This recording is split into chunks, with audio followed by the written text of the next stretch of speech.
we are going over chapter 2.8, which is a really great chapter. I didn't expect it. Kind of starts getting into the maintenance of the program. It's kind of like a high level version of it. And Dr. A starts teaching some stuff in there about that. With that being said, anybody want to get us kicked off with some big takeaways from the chapter? I feel like you should start with a monologue. We're not, just so we wake up. Go ahead. Asking the wrong guy. I kind of feel like it was a continuation of 2.7 For sure. Really? Yeah. I mean, it was good. The one thing I did like, which I didn't know he talked about before, maybe he did, correct me if I'm wrong, but did anyone else know about the Be Smart No. Slim? Be slim. or Be Slim rather? Be Slim. Yeah. I had heard of it. I had heard of Never it heard before, of but I it. never understood it. In his old book, I never got to that chapter. I know he's talked about it in there, I think. Yeah, I never it's heard kinda the cool. breakdown. Like I liked the acronym. I do too. Mhm. Charles is big on acronyms, so it helps him remember. Yeah. So that's breakfast, exercise, support, individual plan, monitor. That's what we're Oh yeah, you missed the L, low glycemic That meals. was BSIM. Gosh darn it. Be Thin. Low glycemic meals. Yeah, it's at the very bottom of the page with like one, where it starts off at. Oops. I eSIM. feel like I went crazy with my highlighter in this one, you guys. too. I'm like, Yeah. God, what do I share? But I'm just gonna start. I mean, I highlighted things before this because, well, Be Slim, but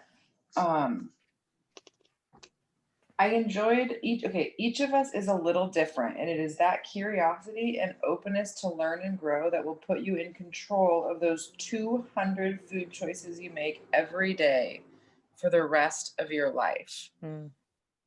And that like spoke to me. Like, number one, we're all a little bit different. Number two, like, yeah, be curious to get to know yourself a little bit better. And 200 food choices a day. Crazy. Like, I don't know. I've been walking away feeling a lot more proud when I make 199 good ones. You know? Like, Right? Heck yeah. I don't And I know. wanted I to had always challenge kind of that said, number. like, I make 6 choices a day, right? I had really narrowed it Mhm. down to like 6 choices. And in fact, it's so many more than that. Yeah, I started challenging it in my head at first, but then I was like, oh, well, I mean, I guess you're choosing every item and you have several items in every meal. You're choosing whether or not to snack in between your meals. You're choosing how fast you're going to eat. You're choosing if you're Mhm. going to be, mindful about your portions. So, yeah, that is And pretty depending a on the pretty cool way to day, look at it. like Eric, I know you can relate to this. Depending on the day, I think it's probably more than 200 because it's every time I pass a fast food restaurant. It's every time in between the two. It's thinking about how close I am to the next grocery store. Do I want that granola bar? Like, right? And you're like, Mhm. man, there are Oh, yeah. some days where I feel Food like we are addiction, right? shortchanging our kudos to ourselves. Right.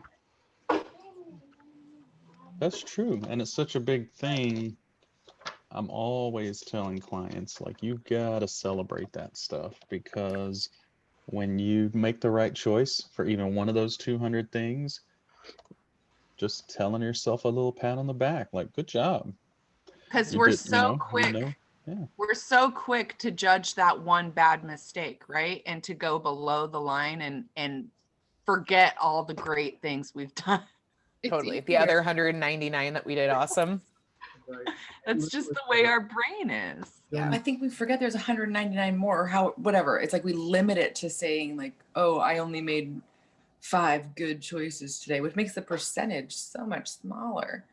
And But where then is you think that? about What all the page- other stuff. What page is that quote on, Anna? 318 under individual plan. Okay. I knew I was close, but I couldn't remember which page. And then as the chapter goes on and it starts talking about how to maintain your healthy weight, I thought the information on energy balance was really interesting to read. I'll be reading this one again. Yeah. There was a couple things in there, and if I get this wrong, someone correct me, but it was basically saying, which I had never, I've read a few articles about how our body wants to be a certain weight, and honestly, I shut those out of my mind because it scared me to read these stats about how many people gain their weight back, or how your body has this weight it wants to live at. I forgot the term for it. He mentions it in here, but it was really interesting. It's like basically you turn your body into this machine of Body burning set fat, weight. and then when you reach your healthy weight, you actually need less calories because you don't have the same mass of fat that's consuming calories. Mhm. And I'm like, well, I mean, immediately I was like, well, no wonder we all yo-yo, because you lose some weight and then you actually need less calories at the end of losing weight than you needed initially when you were already overweight. And I think that's a tough thing for people to come to terms with, but we only fear that because we think we're going to be hungry all the time. But once you get your energy balance right, you're not going to be hungry all the time. Mhm. But you definitely have to make an adjustment. If you started out overweight at 3,000 calories a day, and then you lose 100 pounds and you go back to eating 2,800, 3,000 calories a day, it's like, no, you don't need that anymore. You Right. need 2,000, 2,500 calories a day, maybe, at that, depending on your weight. But anyway, It's that Casey? I Go like ahead, that Lisa. thing where he's talking, like later in here, he's talking about the T calculator, and we learn how to do the T calculator. But in right, everything that you look at, all your nutritional things, all your serving sizes and stuff go off of the 2,000 calorie daily consumption. Like this is your, whatever. That doesn't mean that you get 2,000 calories a day, right? It goes with his what you burn and going in, coming out thing, really figuring out what is your level and where you're at. mhm, You've lost the weight, but your body doesn't necessarily need 2,000 calories, sure. especially in your thinnest space, right? Well, in Yeah, fact, well, the it's all maintenance about body piece. weight. I mean, because I was actually I was glad to see that, because I'm like, okay, I mean, where a healthy weight for me in the 180 to 200 range, like I will be able to have around a 2,000 calorie. And then if I add in exercise and activity, like I'm already doing, then I will be able to have more. But the trick is eating the right things. Because somebody tells me I can have That 2,000 calories, I'm like, all right, 500 of that's going to be this chocolate chip cookie over here. So that's the part that I really took away from this, Eric.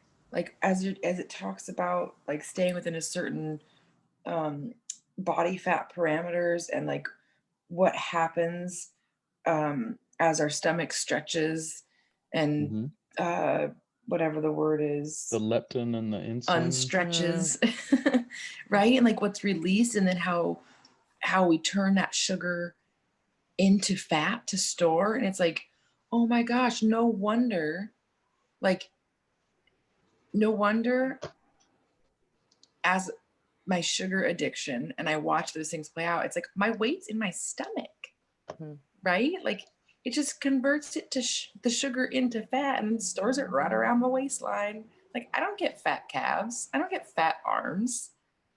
You know what I mean? Of course they grow, but like really watching Mm-hmm. that play out, I don't evenly gain the weight, So it's interesting that our body like has this whatever. It to me it's miraculous, right? Like it feels the same as I feel about growing a baby. Like I just know how to do that, right? It's like I don't lay down at night and like tonight I think I'm gonna grow an arm. Like it just happens. And that's the same with this. Like we eat food and our body just knows what to do with it. It's like 200 calories isn't just 200 calories. Right. It's so different and it's crazy to read. Anyways, I that has been like pretty mind-blowing for me, even just in thinking about and like making the choices, when you're like, oh God, I really do want that. I'm like, it's just gonna turn right into fat. Like if you really want to eat extra, go eat an extra bowl of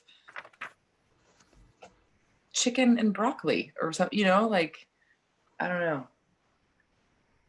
That was really interesting. Legumes. And that Legumes. thing, Yeah. in that same paragraph, it says the body isn't shy about letting you know it has macronutrient deficient or deficit, and soon enough the cravings will begin. Or like, this is why we have cravings, folks. It's not because we want the sugar or the, you know, I mean, that's the mental stuff. Yep, I know. Yeah, it's 'cause we're See, I eating, know like- that stuff's speaking to you, right? Oh, girl,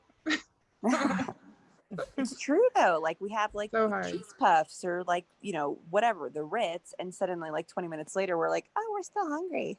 Mhm. Well, it's because we're not giving it anything that has nutritional value. Mhm. Right. Well, and Because like you literally, it need says more here, as we legumes. eat the wrong foods, legumes, and some how By do the you say it, Eric? way, not How do you no- say it? well, Boiled. we're not going to talk about the pronunciation No. of peanuts, but Okay. legumes. Oh Peanuts my are gosh, you're a legumes. mess. As we eat the wrong foods and we stimulate insulin, the size of the fat cells increase, Mm-hmm.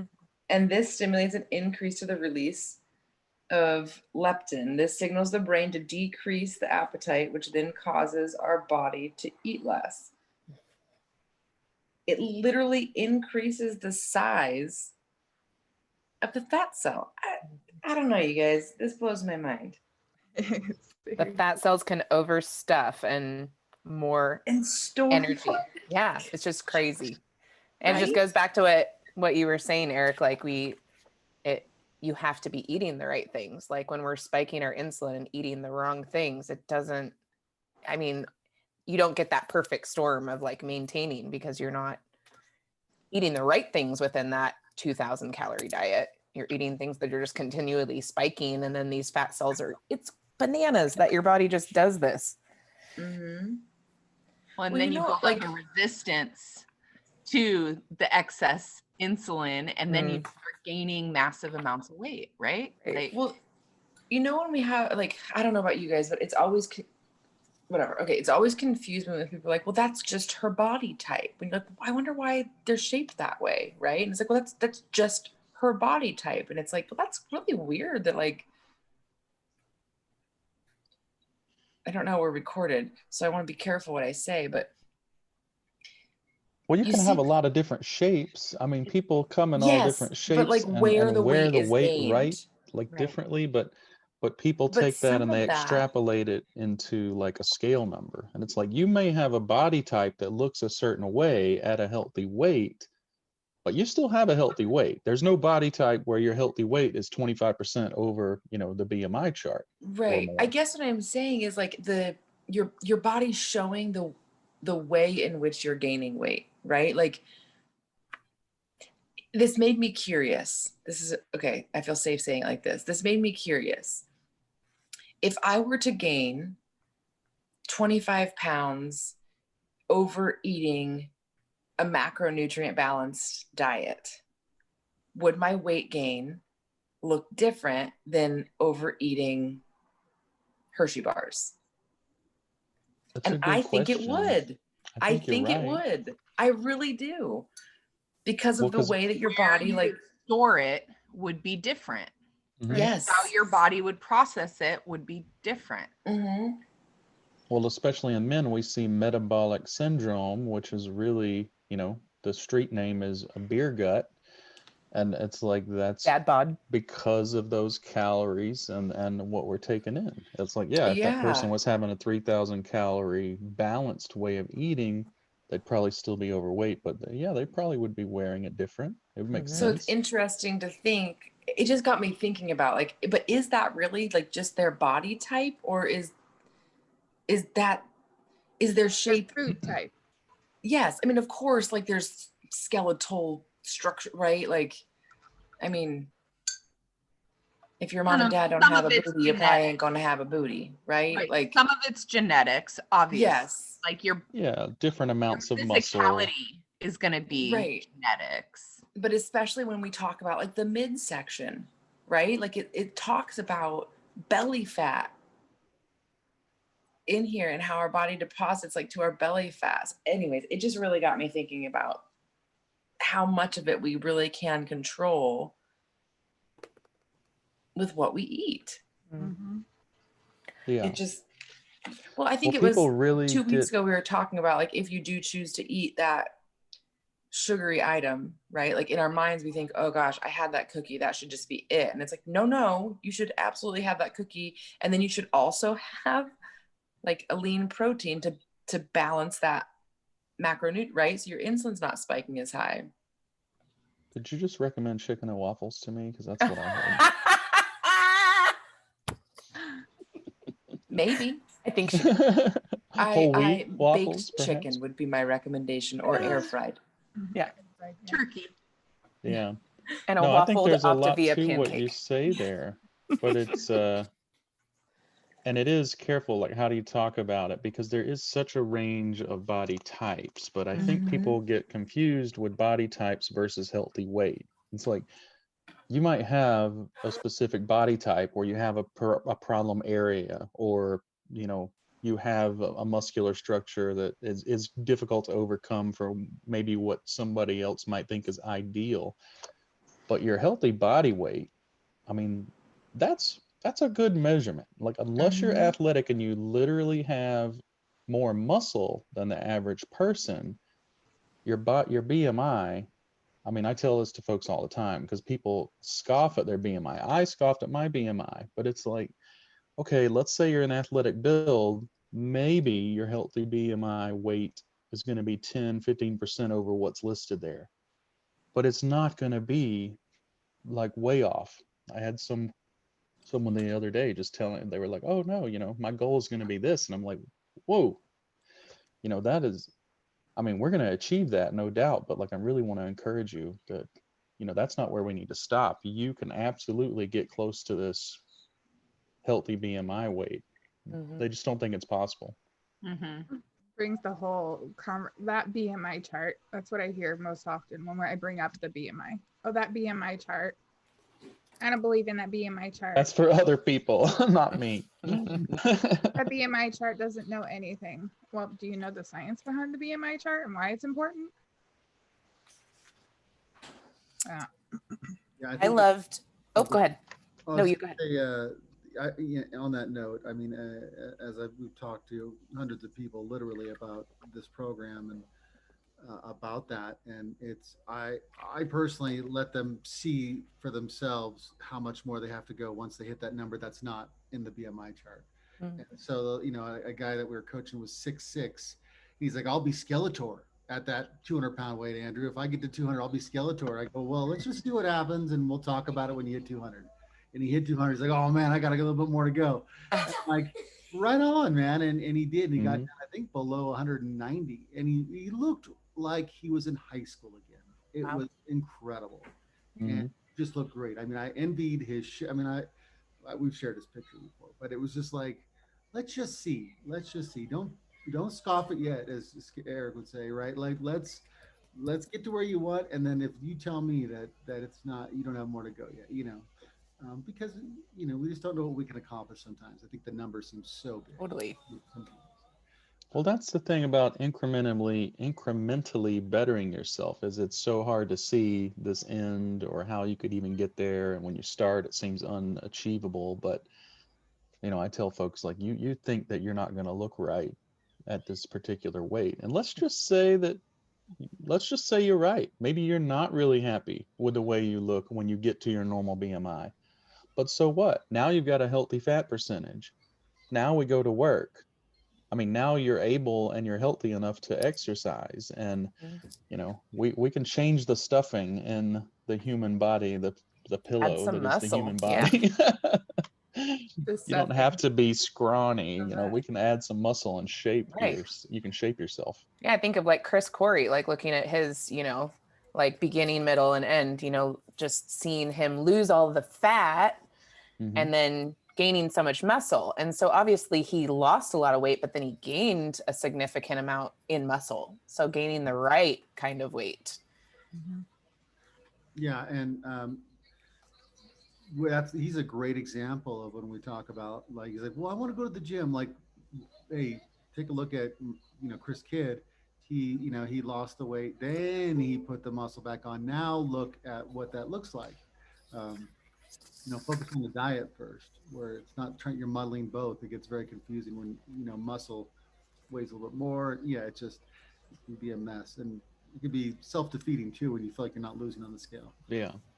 And that's a good segue into, calculating your TEE and kind of how that works. Because if we're doing heavy exercise, now you're able to literally, we look at somebody, well, we're talking, for those of you who don't know, we're talking about Chris just because he lost a dramatic amount of weight. He hit his healthy weight on the BMI. And I mean, I'm not going to say otherwise. I'm sure he would agree. He did look somewhat scrawny at his healthy weight, but then he started. I mean, at that point, you're probably like, dude, you look awesome. And then he goes and gets buff. You're like, you look more awesome, right? Yeah. Not that there was anything bad. It was just like he was at a healthy weight. I'm sure he felt scrawny. I know I felt scrawny when I was anywhere near my healthy BMI, but then he put on the he started the exercise. But once you get into transitioning into long-term eating,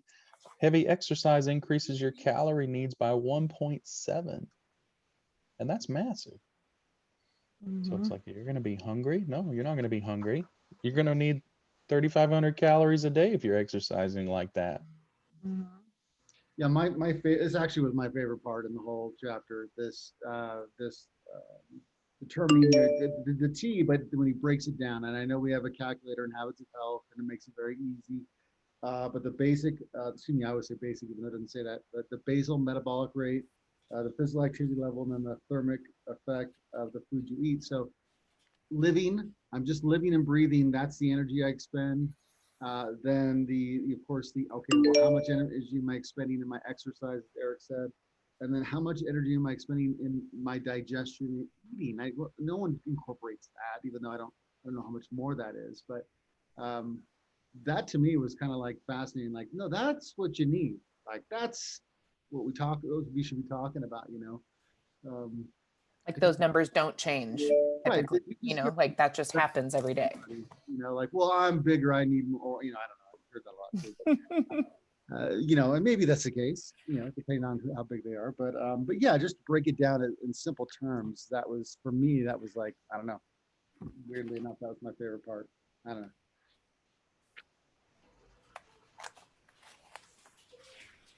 This might be backtracking a little bit, but when we were talking about energy balance in the beginning, I loved how much Dr.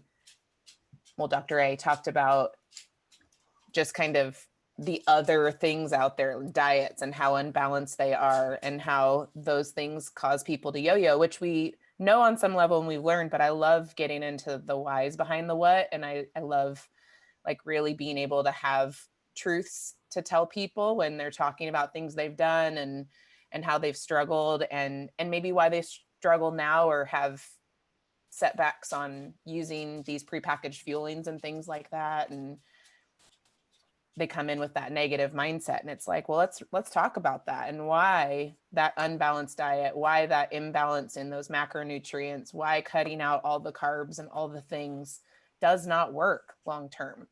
It's going to help you lose weight, but you're going to gain it back because you're not learning these principles. And so I just love all of that and being able to point people there and talking about the two main reasons why most diets fail, like having the lack of motivation and then not that understanding.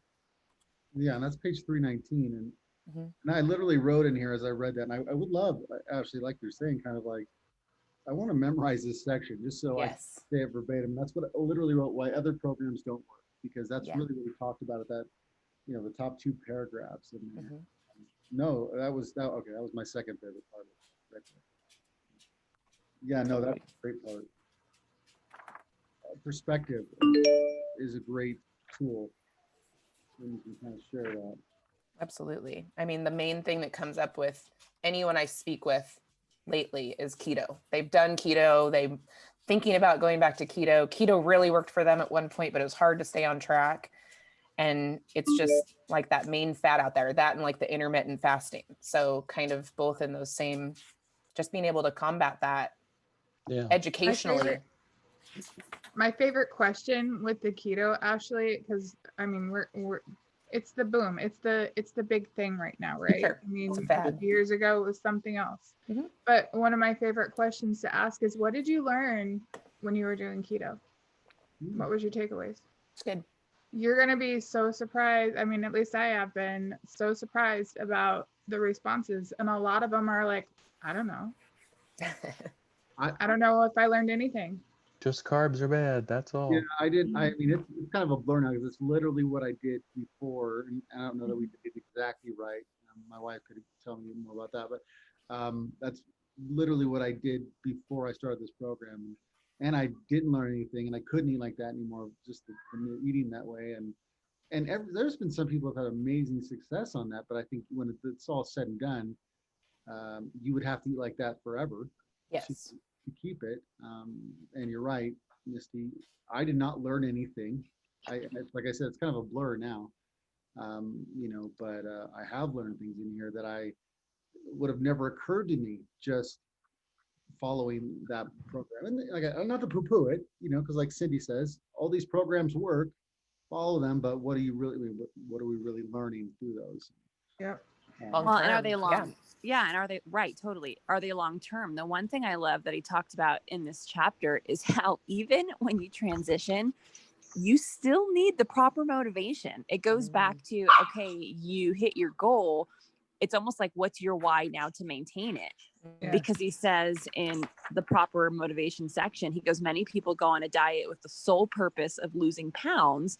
So when their weight loss goal is reached, they think they're done, and they're glad because their diet has been a good period of great deprivation, when really getting to their weight loss goal is just the first step. There's a whole other maintenance part that comes along with it to learn how to maintain it. So, and I love that he talked about it because it is hard. It's like, oh yeah, we've hit our goal. And now suddenly, because it happens to all of us, right? Ann and I talk about it all the time, where it's like, oh, well, we can have extra of this, or we can have a bite of this. And then suddenly it's a slippery slope where we're gaining a lot of the weight back because we didn't have the proper motivation to maintain it. Yeah.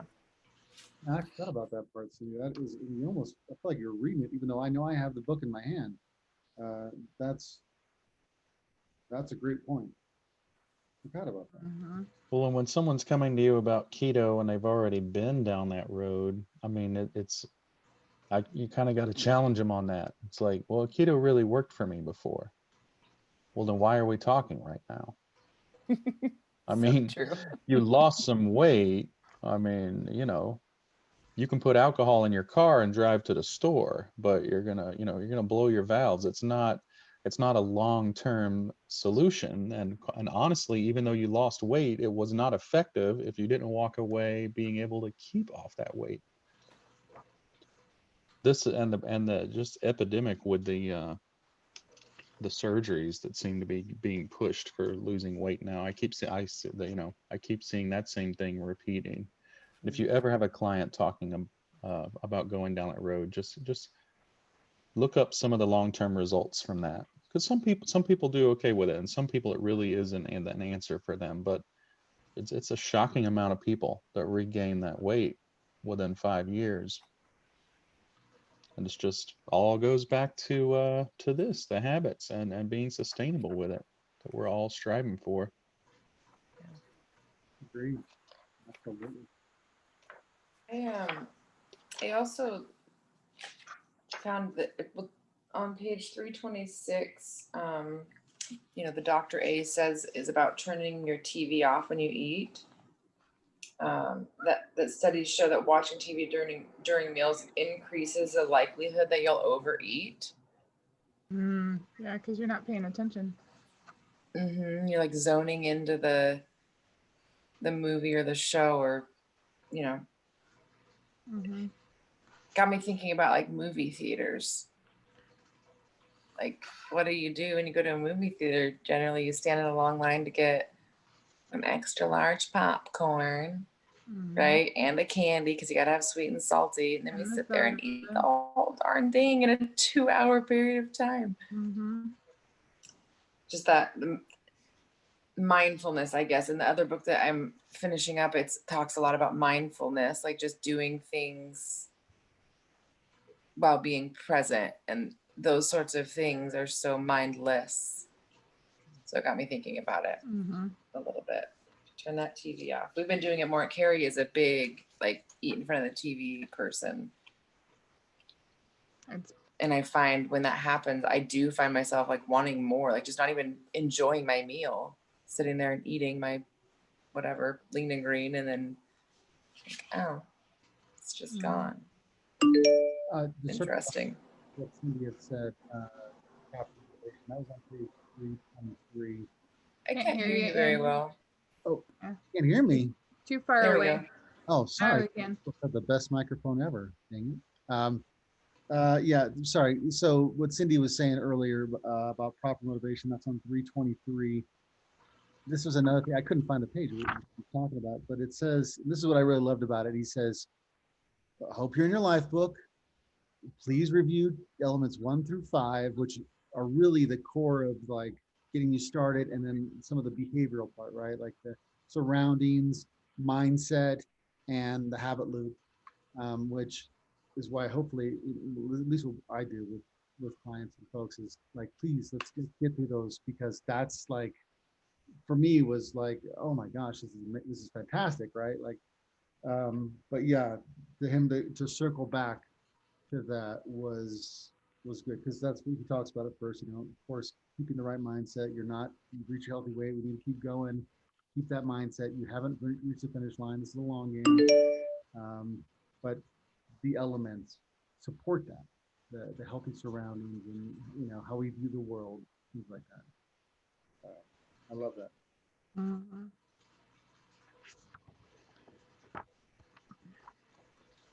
And it looks like he just kind of talks about the as you go into the other chapters or pages rather, calculating your T, and then talking about the mechanics of transition, right? The calorie intake. Yeah, all the different food types again. There's a section though on page 337, the dining out stuff. Mm.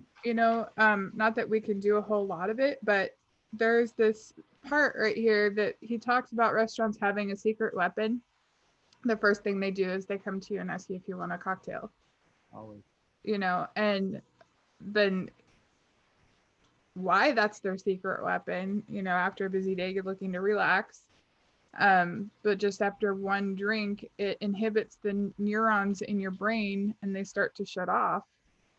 We begin to lose our ability to remember the primary and secondary choices that we make so carefully. So you choose your reason to avoid the 2,400 calorie blooming onion after you've had a drink, right? You're going to go for that blooming onion. And how it says that, the alcohol itself is 7 calories per gram. It's almost double the calories of sugar. But his key thing in this whole part was to order your food first.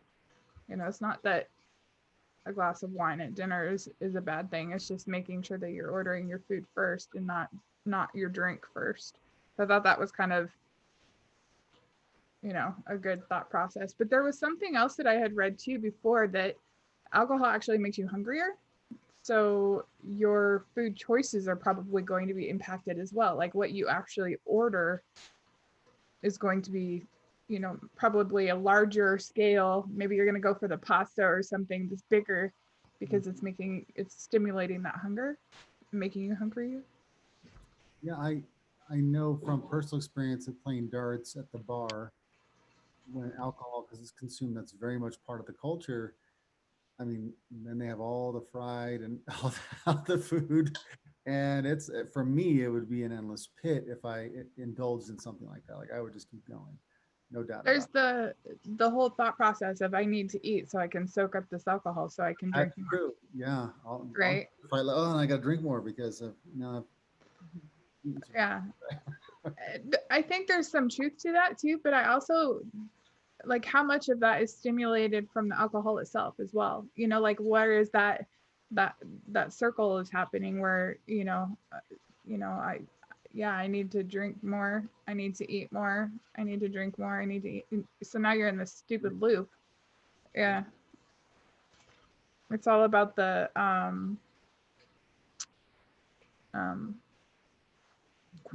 quantity control, how much you're, Yeah. allowing yourself. Yeah. Some great tips in there for the restaurant stuff. Did anybody else catch the information about sushi? I No. found myself getting a little bit excited. Eric, I think we might be on the same page about this one. Yes. I was like, oh, wait. And so in the rice section, It's it the talks magic about, of the sushi. yeah, Love sushi. it talks about The rice vinegar being and the high seaweed, right? glycemic, right? Mhm. And I don't eat a lot of rice, mainly for that reason, but I do love sushi. And it says because sushi is served with seaweed, vinegar, and protein, its GI drops below 50. Yay! Yay for Which was sushi. interesting. But it goes back to that, like, right? The eating the things together. The balance, yeah. It's like the rice alone is a terrible idea. Well, it's again with the restaurants. I mean, you can find a really fantastic sushi place where it's going to be a very small strip of rice, and then you can go to a cheaper sushi place and it's like this much rice and a little speck of meat in the Little itty middle. bitty, So yeah. I'm all for making your own sushi with brown rice and seaweed. And I didn't even know, where's the vinegar come from? I guess some sushi probably has Soy vinegar. sauce. The Soy sauce. Oh, okay. Mm-hmm. So all that would help reduce your GI, and I think if you lowered the amount of rice, be a pretty good choice anyway. It would be a great, I mean, I think it's a perfectly balanced meal. It's Yay, interesting. that makes me happy. So Me happy. too. I know. I was like, oh man, I'll never, because sometimes, like, there's been a Right. few times where I've gone to get sushi, and it's like I leave feeling a little guilty. I leave feeling full, but I also carry a little bit of guilt, and it's like just lack of knowledge, I suppose. I hadn't read page 335 yet. Yeah, there you go. But it's like an unnecessary, like, it's actually an amazing choice if you're ordering it like you're saying, Eric, right? Like, maybe not the deep fried sushi rolls. Or like 6 rolls. Yeah, right. That. On that That's so same easy to do. page, when it talks about adding calories from the protein group, and it says it's worth remembering that 2 slices of bacon or 1 hot dog a day increases Ooh. your risk of dying of heart disease by 21%. It's like, what? I mean, it's a good thing I don't really like hot dogs, but it brings me back to the keto thought, right? Like, Yeah. people, I know a few people that eat keto, and they've had incredible results and they feel amazing, but they eat like Bacon. 6 pieces of bacon a day. Yeah. Like, they just More always about have their bacon in their arteries. fridge. Like, And so for me, I'm like, oh my gosh, you are like 50% more likely to get heart disease because you're eating so much Right. bacon. But just having that number, like 2 pieces of bacon, that doesn't seem like a lot, right? Like a cup of coffee and 2 pieces of bacon seems like a decent. That's the thing. Nobody who loves bacon's eating 2 pieces of bacon. They're going but even if overboard. you It's like, packet. what's wrong with keto? It's like, well, I mean, you can't eat a half pound of bacon and a bunch of scrambled eggs and cheese on them and think that this is, how is this helping you long term? Doesn't really matter if you lose weight. Yeah, but even if you only ate the 2, right? Like, even if you did only eat the 2, you're still increasing your risk by 21%. That's a huge percentage. I love the flavor and the experience of eating bacon and the crispiness of it, but it's really still just a habit of, it's like the pork rinds and the keto. That's another Ugh. thing. It's like, but let's just think about it. Like, you're just taking really fatty pork and you're slicing it up really thin Mhm. and you're frying it in its own grease, its own fat. I mean, of course it tastes good, I guess, but like, so does sugar by the spoonful. Well, Once what you're was used to it. So once your body's not used to that stuff's not good anymore. Have you tried a little something extra sweet? Oh, I still love bacon, me but too. I Yeah. have But when it I'm makes gonna have turkey bacon, you can if you there's different ways of cooking it to reduce the fat somewhat. Still not like a healthy choice, but You know, Make don't it fry from a your bacon turkey. on the stovetop. Yeah. Yeah, Turkey I'm all bacon. about turkey bacon now. Oh, Same. same. And you can find some brands of turkey bacon, like it's not worth it. Aren't good. But Yeah. you can find some pretty darn good ones where like Same. Well, do you I don't remember, feel like like I'm hearing missing about out. like I think it was the Atkins diet, like the original like founder and person of that. He like died from A heart attack. Coronary. Yeah. coronary, like because they're eating such like these high fat proteins that are just Mhm. like wreaking havoc on your heart and your arteries and all of that. And so it's like the keto is like the new version of that, you know, because nobody wants to do that anymore. Right.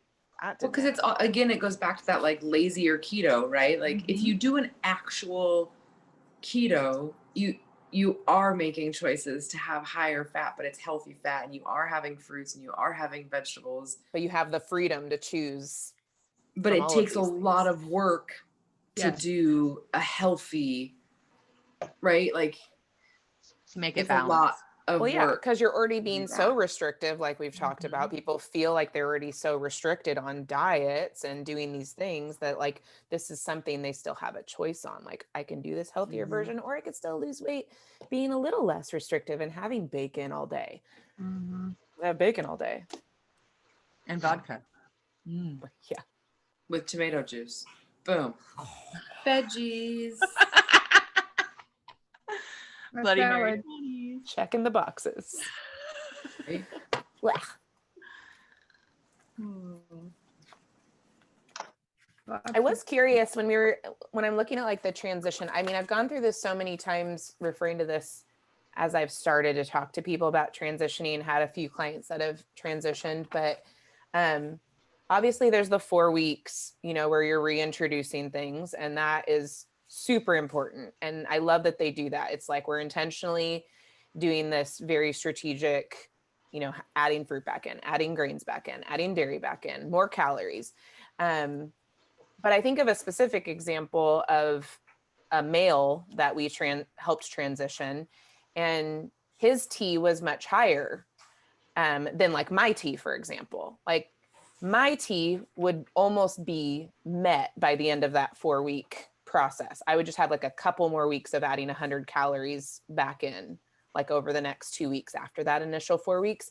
He had quite a bit more calories to add back in because he's taller and heavier, and he was going to be doing more exercise than me right out the jump. And so I was curious if you guys have had that experience at all with like the following potential 8 weeks of adding more like 100 calorie increments back in, where maybe you did more than 100 calories each week with those clients, because we were initially looking at it and he was like, dude, this would take me like 3 months to get to like where my T needs to be after that initial 4 weeks. And so we ended up kind of playing with having him do more like 200 calorie increments over those next 6 weeks. So that I it think that's what I would do too, but you could, another approach would just be to start transition earlier.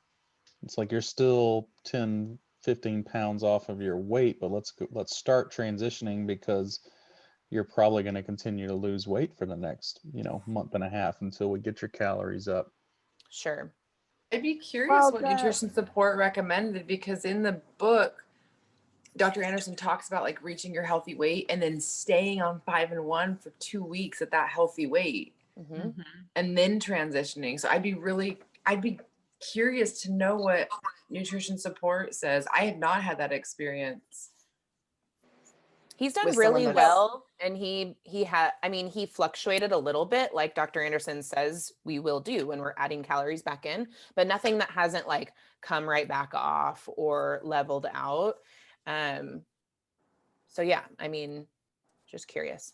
Yeah, I know I think Cindy and I had different experiences with everybody who's transitioned. There's been some folks who automatically just equilibrium, and they were just adding in more. They knew about what they needed. There were some folks as they're transitioning where even though we were adding more calories and all that stuff, they were still losing. And he's like, no, I'm at, let's say 2,000 calories. No, I still lost 1.5 pounds this week. Okay, well, let's get it up there again, a little bit more. So yeah, playing with those numbers or the calorie intake a little bit, it's going to be a little bit different. I don't know that's going to be perfect where Sure. we're going to figure it out exactly, but as long as healthy habits, we're getting close to it, right? I don't think if anybody's even following this halfway close that they're going to start gaining ridiculous amounts. Right. We're taking in more sodium maybe or something like that because it's a little more loose, so we might hold on to a little more water, so that would have affect the scale. But Yeah, the biggest goal is really just to incorporate these food groups back into their diet really slowly. So they're not having, grains every single day their first week. And their body's like, ooh, extra carbs, this is fun. Let me hold on to them. Right. So that's really the point of the 4 weeks. But for everyone we've transitioned, it's at week 4 when I'm like, well, when we're heading into week 4, where I'm like, cool, this is your last week of like the official transition. Next week, we're going to talk about your tea and we're going to see how many calories you need after this last week, because that's really when, everybody's transition's different. We have folks who they continue to buy the snacks and do more of a 3 and 3.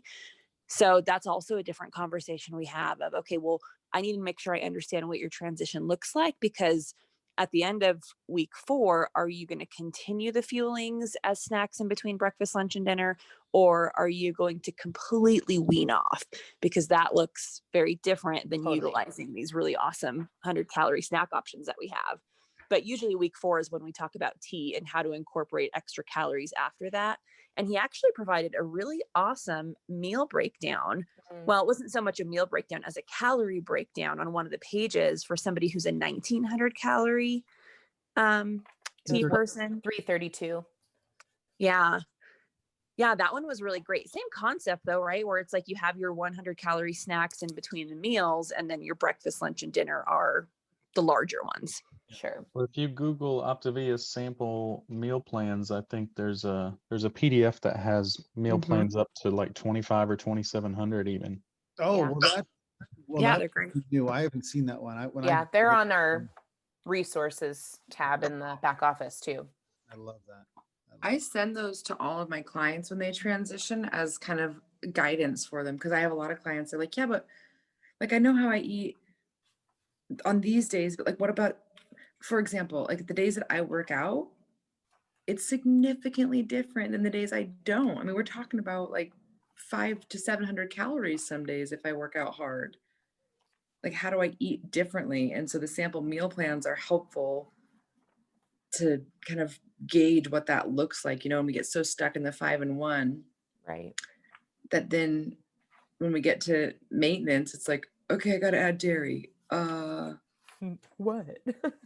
So what do I eat today? Like, yeah, I like referring them back to. They're really good. I send it to all of them. I like referring them back to that previous section that we talked about a couple weeks ago, where on 278 it kind of breaks down other 100-calorie options, because some of those meal plans do say like 200-calorie snack breaks. So pairing something like that with a fueling, like having a yogurt with a fueling or something like that. So just giving them like, here's a whole list of these options. Just makes it real goof proof for people, because I do think it's overwhelming, especially when you come off of 5 and 1. I know that's what I feel like, is like, oh, yeah, this is so easy. Like I can just eat these things. I don't ever want to leave about it. One. So awesome. Well, we're just about at 8 o'clock. Yeah. We'll be reconnecting in a couple weeks for 2.9, and I'll throw this in there as well. Misty, I think it's on offsetting weeks on Saturdays, is having a little get together in a Zoom. I think it's our Zoom for folks who are just kind of some community time. So if you're watching this and you're interested in that, definitely jump on. I was on last week and it was hilarious. I had a great time on there. But anyways, let's take a picture real quick for everybody who's actually on camera. For everybody's on camera. Smile. Smile. All right. Smiley. You guys have a great weekend. And You too. we'll chat in a couple weeks. Hi, everyone. Bye, guys.